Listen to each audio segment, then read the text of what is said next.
너 자신이 죄를 지었거든 이라는 제목으로 오늘 말씀을 함께 나누겠습니다. 모든 사람이 죄를 범하였음에 하나님의 영광에 이르지 못하더니 라고 로마서는 우리 가운데 들려줍니다. 사람은 죄에서 자유로울 수가 없습니다. 죄, 육체를 가지고 살아가는 우리는 이 죄로 인하여 자유롭게 살아갈 수가 없습니다. 이 죄가 어떤 것일까? 죄의 어원을 보면 하마르티아라고 이렇게 단어가 있습니다. 이것은 우리가 하나님 앞에 창조될 때 어떻게 창조되었는가로부터 시작이 됩니다. 모든 사람이 죄를 범하였음에 하나님의 영광에 이르지 못하였다. 우리 하나님께서 우리를 만드실 때 만드신 유일한 목적 중에 하나가 그가 우리를 통하여 찬송을 받으시기를 원하시고 찬양을 받으시길 원하고 곧 영광 받기를 원하셨다라는 거예요. 우리는 창조된 목적이 하나님의 영광을 위하여 창조되었어요. 그게 우선입니다. 그게 가장 첫 번째입니다. 내가 삶을 잘 살아가야죠. 내가 참 좋아야죠. 내가 원하는 대로 내 기쁨을 가지고 내가 사는 것이 맞지 않습니까? 라고 그것은 나중 얘기고, 하나님 우리를 창조하실 때 그 창조하신 목적은 하나님 자신의 영광입니다. 그래서 하나님이 창조하신 이 모든 것들을 보시고 특별히 사람을 창조하실 때 모양과 형상과 또 모든 것을 가지고 우리를 만드셨는데 그 만드신 모양을 보시고 보시기에 심히 좋았더라. 이것은 하나님이 우리를 보실 때 하는 평가입니다. 자신의 영광을 위하여 창조한 우리를 보시고 하나님이 심히 좋았다라는 거예요. 이게 이제 창조의 목적입니다. 근데 이 죄라는 게 뭐냐? 하마르티아, 이거는 창조된 사람이 하나님의 영광에서 벗어났다라는 의미입니다. 이제 우리나라는 전 세계적으로 양궁, 우리나라 사실 고구려부터 활 잘 쏘는 민족이잖아요. 우리나라는 국궁이죠, 국궁. 양궁은 외국에서 들어온 그런 기구 활쏘기인데 서양에서 들어온 건데 그걸 너무나 잘 쏘는 거예요. 그래서 백발백중이잖아요. 이번에도 올림픽 때 보니까, 파리올림픽 때 보니까 하도 한국 선수들이 너무나 잘 쏴가지고 가운데 카메라 화살이 어떻게 나오는가를 보여주기 위해서, 아주 실감 있게 보여주기 위해서 정중앙에 그냥 딱 정확한 백텐이라고 하는 그 중앙에 카메라를 놔두는데 그걸 자꾸 깨트리는 거예요. 한국 사람들이 그냥 그 가운데를 맞춰가지고 그 고가의 카메라를 막 다 깨트려 버려요. 그래서 아예 이제 카메라를 놓지 않아. 카메라를 놓지 않는데 그 정중하게 딱 맞추잖아요. 화살을 쏘아서. 이렇게 화살을 쏘아서 맞추는데 공수가 화살을 가지고 화살을 딱 쏘면 그 화살은 그 표적지를 향하여 나아가는 것, 이게 하나님의 영광입니다. 당연하게 화살이 그 시위에서 떠났으면 그 화살은 표적지를 향하여 탁 맞춰야 되는 게 하나님의 영광이라는 거예요. 우리는 그렇게 영광을 위하여 살아가야 되는데 화를 딱 쏘았는데 표적지에서 딱 빗나가는 것, 빗나가다 하는 게 하마르티아입니다. 하나님의 영광에서 벗어났다 하는 것이 죄입니다. 죄. 그러니까 우리가 죄라는 걸 생각할 때 나는 태어나면서부터 죄 지은 게 하나도 없어 할 수 있어요. 누구든지. 정말로 법대로 살았고 다른 사람 아프게 하지도 않았고 나는 다른 사람에게 죄 지은 것이 하나도 없어라고 누군가가 말할 수도 있겠죠. 그렇다고 해서 그가 죄가 없는가? 아니라는 거예요. 모든 사람이 아담의 범죄함 가운데 다 속해 있습니다. 그 아담이 죄를 범함으로 하나님의 영광에서 벗어남으로 그 모든 인류는 아담을 통하여 어떻게 출생한 인류죠. 그 죄를 전가받고 출생을 하게 된 거예요.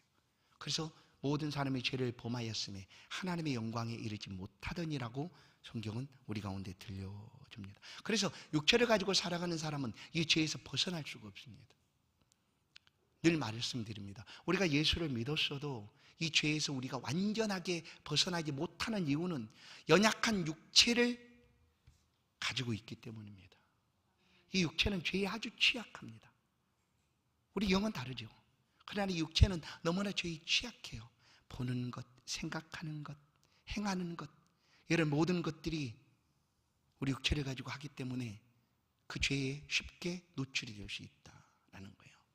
그러나 이제 나는 죄가 없어요라고 말할 수 있는 것은 이 땅에는 어떤 사람 아무리 의롭고 도덕적으로 깨끗하고 죄가 없는 삶을 살았다 할지라도 그렇게 말할 수 없다라는 거예요. 그러나 이 법이라는 게, 사회법이라는 게 언제부터 생겨났어요? 가장 오래된 법전 함무라비 법전이라고 얘기하는데, 그 이전에 인류가 살고 있었는데 그때는 어떤 법이 없었을 거 아니에요. 오늘 우리가 가진 법들. 그럴 때 어떻게 죄를 규정했을까 하는 거죠. 그때도 잘못한 것이 있었을 거고 죄가 있었다라는 거예요. 단순히 내가 법대로 행하지 않았다고 해서 그것만이 죄인가? 아니라고 얘기하는 거예요. 지금 성경은 모든 사람이 하나님의 영광에서 벗어났기 때문에 이미 모든 사람은 죄를 가지고 있다. 그래서 이 죄에서, 육체를 가진 사람은 나는 죄에서 자유롭다라고 말할 수가 없다라는 거예요. 그래서 그리스도 예수께서 이 죄 지은 인류에게 찾아오셔서 이 죄에서 우리를 자유케 하시기 위해서 오셨다라는 것을 성경이 들려줍니다. 오늘 말씀은 예수님이 이렇게 말씀해요. 죄를 지은 사람이 어떻게 행하여야 하는가 하는 거죠. 예수님께서 비유로 말씀을 하고 계시는데 어떤 비유를 하고 계시는가 하면 세 가지 비유를 합니다. 손, 발, 눈이에요. 범죄하는데 이 세 가지 지체가 동원이 됩니다. 이 손을 가지고 범죄할 수 있잖아요. 많이 할 수 있죠. 이제 하나님의 영광에서 벗어난 그런 모든 사람이 죄를 가지고 있고 실제적으로 이 자범 곧 행하고 있는 그 죄들에 대해서 하시는 말씀이요. 손을 가지고 얼마든지 죄를 지을 수 있어요. 다른 사람을 친다든지 빼앗는다든지 또한 하는 것들로 손이 다 하는 죄죠.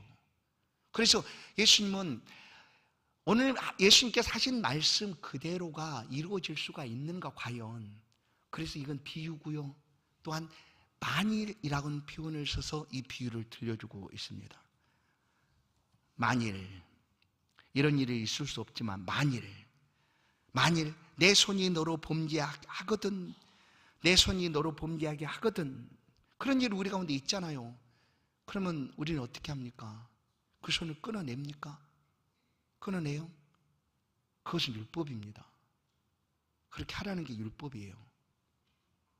끊어내라.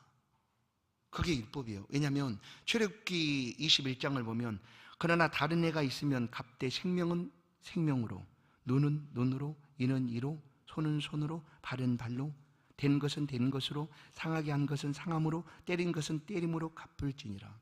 이 율법의 말씀입니다. 손이 범죄하면 그 손으로 갚으라는 거예요.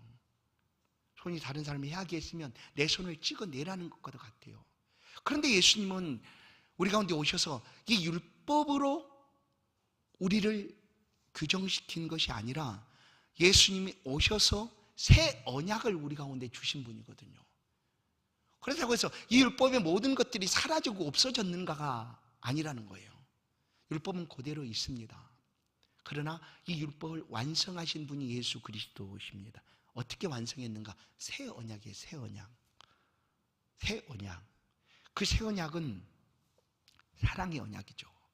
그래서 우리가 성경에 있는 말씀들을 지켜갈 때 어떤 의무감이나 두려움 때문에가 아니라 이 새 언약의 은혜 아래 자원함으로, 감사함으로 그렇게 하나님의 말씀을 따라 살아가는 것이지, 율법 안에 있는 그 말씀을 듣고 두려워 벌벌 떨면서 어떤 의무감 때문에, 책임감 때문에 우리가 그렇게 살아가는 것이 아니다라는 거예요. 그래서 우리는 율법주의가 아니에요. 그렇다고 은혜주의인가? 그렇게 표현할 수도 없어요. 왜냐하면 그냥 그리스도 예수께서 우리 가운데 오셔서 이 새 언약 안에서 우리가 자유함을 가지고 자원함으로 또한 기쁜 마음으로 모든 것들을 행하게 되는 것이다. 그래서 성도들이 신앙생활을 한다는 것은 이것이 이제 주가 되는 것입니다. 새 언약이죠. 그리스도 예수 안에서 주신 그 은혜와 기쁨을 가지고 감사함으로 자원함으로 모든 일을 하는 거예요. 이것은 옳고 저것은 다르다 이렇게 말씀하고 있는 게 아니라 그 안에서 우리가 그렇게 믿음의 삶을 살아간다는 거예요. 그런데 예수님께서 이 율법을 지금 말씀하는 게 아니라 산상보훈을 통하여 이 일에 대해서 예수님께서 분명히 말씀을 합니다. 이 율법, 범죄한 사람들을 어떻게 할 것인가 하는 율법을 예수님께서 산상보훈을 통하여 우리 가운데 말씀을 들려주십니다. 마태복음 5장 38절을 보면 또 눈은 눈으로 이는 이로 갚으라 하였다는 것을 너희가 들었으나 나는 너에게 이르노니 악한 자를 대적하지 말라. 누구든지 내 오른편 뺨을 치거든 왼편도 돌려대며 또 너를 고발하여 속옷을 가지고자 하는 자에게는 겉옷까지로 가지게 하며 또 누구든지 너를 억지로 우리를 가게 하거든 그 사람과 심리를 동행하고 내게 구하는 자에게 주며 내게 꾸고자 하는 자에게 거절하지 말라. 또 내 이웃을 사랑하고 내 원수를 미워하라 하였다는 것을 너희가 들었으나 나는 너에게 이르노니 너희 원수를 사랑하며 너희를 박해하는 자를 위하여 기도하라 라는 거예요. 율법과 전혀 다른 요구를 하고 있는 거예요. 이렇게 말씀하셨는데 왜 오늘 이 본문의 말씀 속에서 내 손이 범죄하거든 찍어버리라 라고 얘기하는 거예요. 이건 율법인데 왜 이렇게 말씀을 하고 계실까 하는 거죠. 아, 예수님이 다시 율법의 요구를 따라서 하라고 하는 것인가.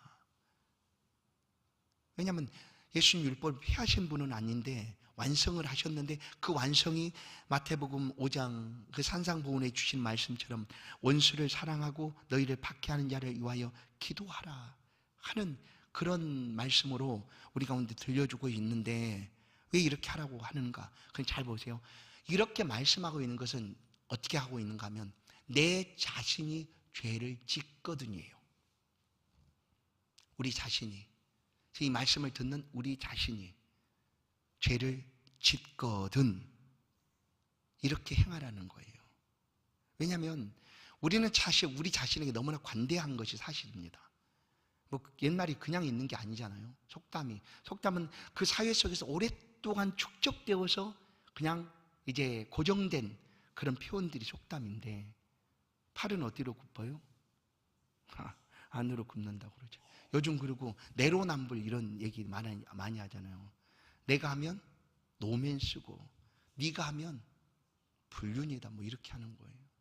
그러니까 똑같은 일인데 다르다는 거예요. 뭐예요? 다른 사람과 나를 보는 잣대가 다르다라는 거예요. 그때 예수님께서는 내가 죄를 지었거든, 너 자신이 죄를 지었거든, 이렇게 해야지만 그 죄에서 벗어날 수가 있다라는 말씀을 지금 하고 있다라는 거예요. 세 가지 예를 들었잖아요. 손, 발, 눈이에요. 이 똑같은 표현들로 계속 예수님께서 말씀해요. 한 가지 말씀은 먼저 손을 보면 손이 범죄하거든 어떻게 찍어버리라라고 얘기해요. 손을 찍어버리라. 그런 각오와 결단을 가지고 그 죄에서 벗어나라라는 거예요.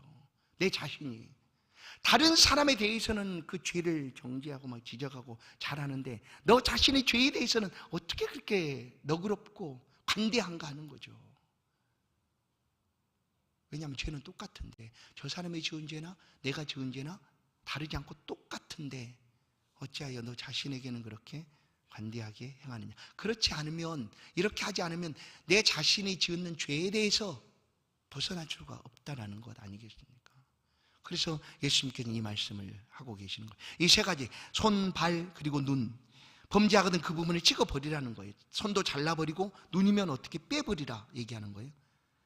왜냐하면 우리가 이 땅에서 죄를 범하느냐 안 범하느냐 그것이 중요한 게 아니라 중요한 건 뭐예요? 영생에 들어가는가 안 들어가는가가 중요하기 때문에. 영생에. 그런데 손이 범죄하거나 발이 범죄하거나 눈이 범죄한 채로 우리가 영생에 들어갈 수 없다고 얘기하는 거예요. 그래서 이 땅에서는 죄가 우리를 주장하고 우리에게서 벗어날 수 없지만, 이 죄가 우리 육체를 가진 우리가 죄에서 떠나갈 수가 없지만, 아무리 우리가 믿음과 신앙으로 그 새 언약의 은혜 가운데 몸부림친다 할지라도 이 죄에서 벗어날 수 없는 이유는 이 땅에서 육체를 가지고 살기 때문이에요. 그런데 천국에서는요, 죄 있는 사람이 없어요. 아니, 죄를 생각할 수도 없어요. 죄를 짓고 싶어도 지을 수 없는 것이 천국이요. 그것이 천국이라는 거예요. 그래서 죄 없는 사람이 천국에 있습니다. 죄 없는 사람. 이 땅에서는 모두 다 죄인이에요. 이 땅에서 죄가 없다고 말할 수 없어요. 그래서 하나님의 은혜를 받을 사람이 누구인가? 죄인인가? 죄의가 없는 사람인가? 죄인이 하나님의 은혜를 받게 되는 거예요. 예수님이 그래서 내가 온 것은 뭐예요? 의인을 부르러 온 것이 아니라 죄인을 불러 회개시키러 왔다 라고 하시는 말씀이에요. 그래서 이 땅에서 죄를 짓는데 이 땅에서 그 죄에 대해서 철저하게 베드로 사도 말씀처럼 죄와 싸우되 피 흘리기까지 싸우라. 죄하고는 싸워야 되는 거예요. 다른 사람의 마음을 분을 품지 말라고 성경 말하고 있는데 오직 유일하게 한 가지는 죄와 싸우라고 얘기해요. 악한 마귀와 대적하고 죄와는 싸우라 그래요. 싸우되 적당히가 아니요 아주 그냥 피튀기게 싸우라는 거예요. 그런 관점에서 지금 오늘 예수님께서 내 자신이 범죄하였거든 손이 범죄하면 찍어버리고 발이 범죄하거든 잘라버리고 눈이 범죄하면 빼버리라. 그래야지만 그 죄를 없이 하고 영생에 들어가는 것이다 라고 얘기하는 거예요. 왜냐하면 그 범죄한 부분을 가지고 있으면 죄가 여전히 있으니까 어떻게 해요? 영생에 들어갈 수 없다는 얘기예요. 그런데 잘 생각해 보면 이것을 잘라낸다고 해서 우리 안에 우리 지체라는 것이 우리 몸이라는 것이 이 모든 것이 다 동일하지 않습니까? 손도 발도 우리 눈도 다 똑같은데 이것을 잘라낸다고 해서 우리가 아닌 것 아니잖아요. 구분할 수 있을까요? 따로 이 죄를 끌어내고 이렇게. 그러나 손, 발, 눈이 아닐지라도 보이지 않는 우리의 마음과 우리의 머리의 생각 이 모든 것들은 어떻게 할 거예요? 그럼 어떻게 해야 돼요? 머리로 마음으로 죄를 지으면 마음을 파내버려야 되는 거죠. 머리로 죄를 생각하면 머리를 잘라버려야 돼요. 그런 각오와 결단으로 이 죄에서 몸부림치고 죄를 멀리하라는 것 아니겠어요? 너 자신이 죄를 지었거든. 이게 비유잖아요. 그리고 이런 일은 있을 수 없어요. 누가 손을 잘라낼 수도 없잖아요. 만일 그렇게 한다면. 그러니까 이런 각오와 결단으로 죄와 싸우라 라는 말씀을 주님이 하고 있는 거예요. 왜냐하면 우리는 너무나 우리 자신에게 대하여 너무나 관대하기 때문이요. 보세요. 얼마나 관대한 거를 보세요. 타인의 죄를 지으면 어떻게 합니까? 누가복음 6장 41절을 보면 형제의 눈 속에 티는 보고 내 눈 속에 들보는 깨닫지 못하느냐. 너는 내 눈 속에 있는 들보를 보지 못하면서 어찌하여 형제에게 말하여 형제여 나로 내 눈 속에 있는 티를 빼게 하라 할 수 있느냐. 외식하는 자여 먼저 내 눈 속에 있는 들보를 빼라. 그 후에야 내가 밝히 보고 형제의 눈 속에 있는 티를 빼리라. 내가에 대해서 너무나 관대하다는 거예요. 그리고 다른 사람에게 너무나 잘 보여요. 자기는 들보 같은 죄가 있는데 상관 안 해요. 근데 어떻게 다른 사람의 티만큼만 그 죄를 보고 그냥 하는 거예요. 자기의 들보는 가만 놔두고 이럴 때 어떻게 해야 되느냐.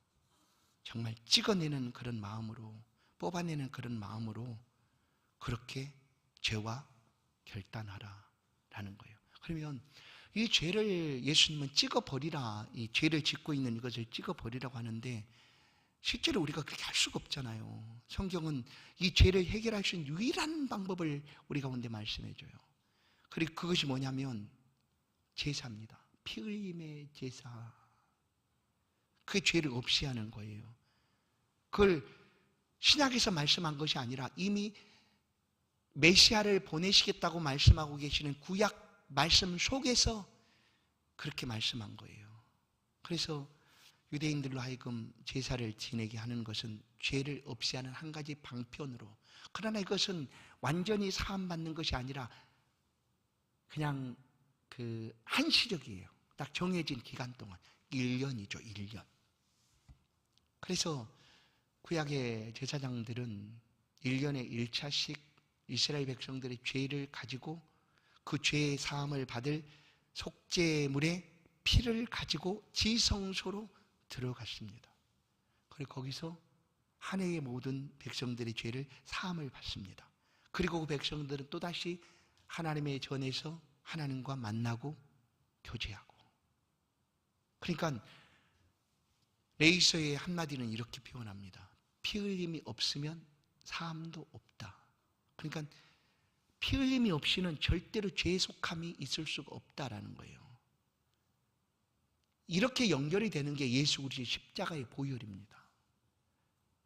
왜 하나님의 아들이신 예수 그리스도께서 그냥 하나님의 말씀만 하시면 되는 거지, 하나님이 전능하시고 능력이 많으신 분이고 있는 것도 피하실 수 있는 분이신데, 맞잖아요. 사실 하나님이 이렇게 했다고 이렇게 한다 한들 누가 하나님 앞에 얘기할 수 있겠어요? 하나님이 주인이신데, 하나님이 토기장의 주인이신데 토기장이를 구워가지고 이거 마음에 안 드네?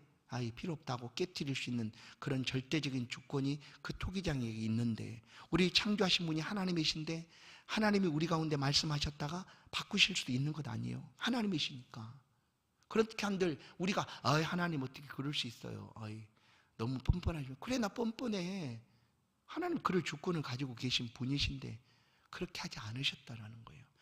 왜냐하면 우리 가운데 말씀하신 그 말씀을 신실하게 지키시는 하나님이라는 것을 우리로 하여금 모든 시대에 알고 깨닫고, 하나님 말씀하시면 지키시는 분이시구나. 그래서 이 말씀이 분명하고 확실하구나.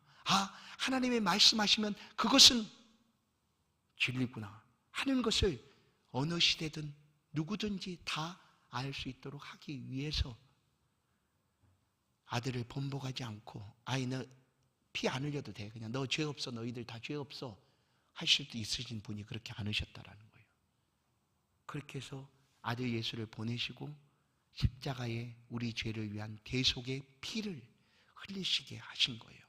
그렇게 해서 우리 죄가 사함 받도록 하나님께서 우리에게 행하신 거예요.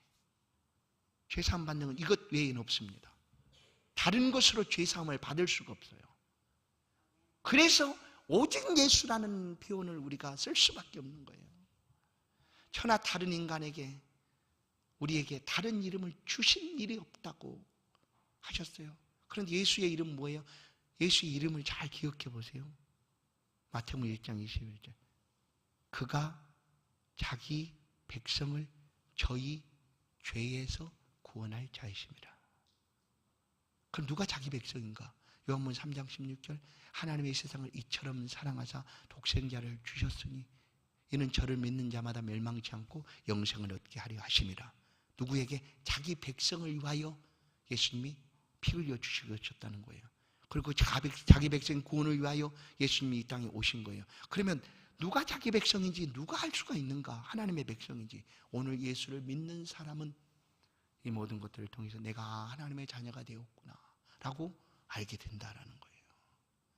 이렇게 예수님의 보혈로 우리의 죄가 깨끗해지는 것이지 다른 어떤 방법으로 죄가 깨끗해지지 않아요. 오늘 죄가 깨끗해지지 않으면 우리는 영생에 들어갈 수 없다라고 말씀해요. 왜냐하면 우리는 반드시 영생에 들어가야 돼요. 영생 곧 천국이죠. 오늘 본문에서 그렇게 말씀해요. 48절. 우리가 영생에 들어가야 되는 이유는 이렇게 말해요. 거기에는 구더기도 죽지 않고 불도 꺼지지 아니한다. 왜요? 죄를 가지고 있으면 오른손이 범죄했는 그 죄를 그대로 가지고 있거나, 발이 범죄했는 죄를 가지고 있거나, 눈이 범죄했는데 빼지 않고 가지고 있으면 결국 지옥에 가게 되는데, 그곳은 어디 있냐? 구더기도 죽지 않고 불도 꺼지지 않는 곳이다. 지옥을 어떤 곳인가? 라고 우리가 정의한다면 어떤 곳인가 하면 고통스러운 곳입니다. 아무리 힘든 고통도 끝나면, 그것이 끝나게 되면 되는 거 아니에요? 그러나 지옥은 그 고통이 끝이 없어요. 언제까지? 영원이라고.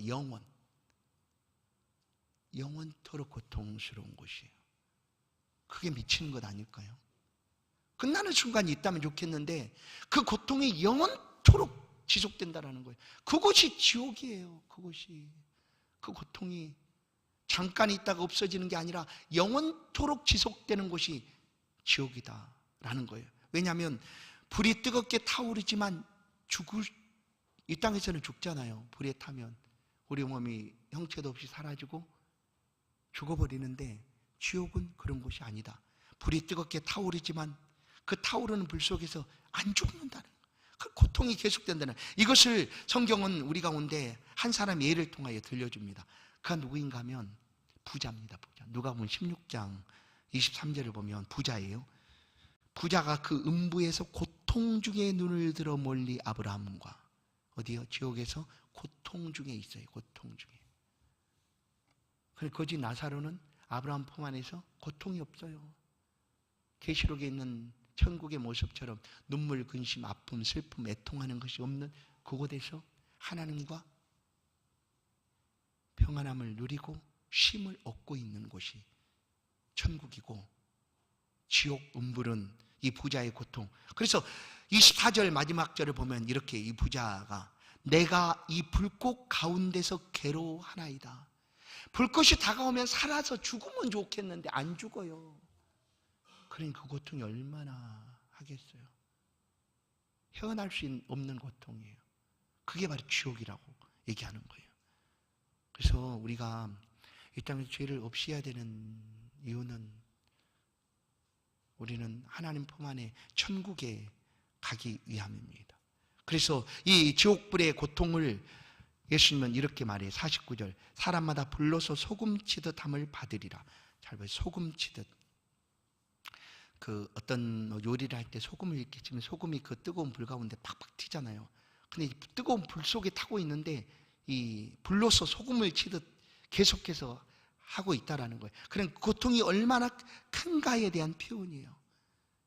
고통이 더 계속되고 지속되고 힘들고 어렵다라는 거예요.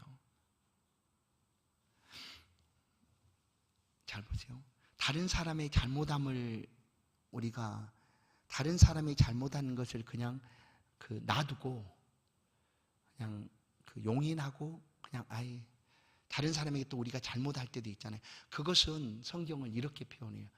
연자 맷돌을 메고 바다에 던지우는 것이 낫겠다. 그러면 연자 맷돌을 메고 바다에 던지운다라는 것은 그 안에서 그냥 숨막혀 죽는 거잖아요. 그럼 고통이란 표현은 안 써요. 그런데 우리 자신의 죄를 해결하지 못한 채 우리가 지옥불에 들어가게 되면 어떻게 된다? 소금치듯 끊임없는 고통 속에, 영원한 고통 속에 형벌 가운데 살아가야 된다라는 거예요. 그래서 내 자신이 범죄하면 그냥 괜찮아, 또 어차피 그러지, 연약한 존재니까 그럴 수 있어 하고 용납하고 그냥 아무것도 아닌 것처럼 그냥 지나갈 수 있는가? 안 된다는 거예요. 그렇게 되면 결국 그 죄를 가지고 천국에 갈 수 있는 것이 아니라 지옥불에 들어가게 된다라는 거예요. 그런데 예수님께서 50절을 보면 소금은 좋은 것이로되 만일 소금이 그 맛을 잃으면 무엇으로 이를 짜게 하리요? 너희 속에 소금을 두고 서로 화목하라. 이 말씀은 49절의 소금과 50절의 소금은 쓰임이 다릅니다. 이 49절의 소금은 형벌입니다. 형벌, 진노, 이거를 나타내고 있는데 50절의 소금은 어때요? 소금은 맛을 내는 것이다 라고 얘기하는 거예요. 썩어지는 것을 방지하는 그런 역할을 하는 게 소금이다 라는 거예요. 그래서 이제 우리 성도들의 삶, 곧 예수 그리스도의 공동체 안에서 50절 말씀을 우리가 기억해야 되는 이유는, 소금 보세요. 너희 속에 소금을 두고 서로 화목하라 라고 얘기하는 거예요. 소금을 두고 서로 화목하라. 이 소금을 두고 서로 화목하라는 것은 교회 공동체 안에서 소금의 맛을 내고 썩어짐을 방지하듯이 그렇게 삶을 어우러져 살아가라라는. 형제가 죄를 범하였거든 어떻게 할까요? 예수님이 베드로에게 70번씩 7번까지라도 용서해 주라 라는 말씀을 하는 이유가 너 역시 하나님으로부터 용서함을 받은 것이니까 그렇게 하라고 얘기하는 거예요. 상대방에 대해서, 공동체 안에서 죄를 보거든, 그리고 그런 일이 있거든 먼저 너와 그 사람과 가서 대화하고 그 다음에 그것도 듣지 않거든, 그러니까 순서를 밟아서 그렇게 하라는 얘기죠. 교회에 얘기하고 교회 대표가 가서 얘기를 하고 그래도 듣지 않거든 공동체에 얘기해라 하는 거죠. 그러나 우리 자신이 죄를 범할 때는 어떻게 해요? 오늘 말씀처럼 찍어버리라 라는 표현으로 우리 자신에게 정말 단호하게, 왜냐하면 우리 자신에게 너무나 관대하니까 아무리 단호한다고 해도 잘 안 돼요. 그래 이렇게 표현을 하는 거예요. 그래서 우리 자신에게 너무너무 단호해야 되고, 우리 공동체 안에서는 소금을 두고 서로 화목하는 그런 삶을 살아가면 그리스도 예수의 공동체가 하나님이 기뻐하시는 그런 공동체, 주의 사랑과 은혜가 넘쳐나는 그런 공동체가 될 줄로 믿습니다. 우리 모두가 말씀을 통하여 깨달은 은혜대로 우리 공동체를 위해서 뿐만 아니라 우리 자신을 위해서 더 하나님 앞에 죄를 멀리하고 또 죄를 끊어내버리고 찍어버릴 그런 결단과 각오를 가지고 우리 자신의 삶을 돌아볼 뿐 아니라 공동체 안에서는 주의 사랑과 은혜를 더욱 함께 나누는 그런 풍성한 우리 만일교회 공동체가 될 수 있기를 주의 이름으로 간절히 축원합니다. 하나님 감사합니다. 우리에게 주신 말씀 그대로 하나님, 우리는 참 부족하고 연약합니다. 우리에게 너무나 관대하고 다른 사람 타인에 대해서는 단호하게 우리가 행할 때가 많습니다. 우리 구의 공동체 안에, 우리 믿음의 공동체 안에 소금을 두고 서로 화목하라 하심처럼 서로를 돌아보고 격려하고 위로하고 믿음의 귀한 삶을 함께 살아가는데 어려움이 없도록 기도해주고 북돋아주고 함께하는 그런 아름다운 공동체로 세워져 갈 수 있도록, 그러기 위해서 우리 자신의 모든 죄를 하나님 앞에 토로하고 용서함을 받고 건강하고 깨끗한 심령으로 하나님 앞에 설 수 있도록 붙들어 주시고 인도하여 주옵소서. 이곳에 있는 우리 모두가 영생에 들어갈 수 있도록 우리 모든 삶을 붙들어 주시고 함께하여 주옵소서. 예수 그리스도의 이름으로 기도하옵나이다. 아멘. 찬송 522장입니다.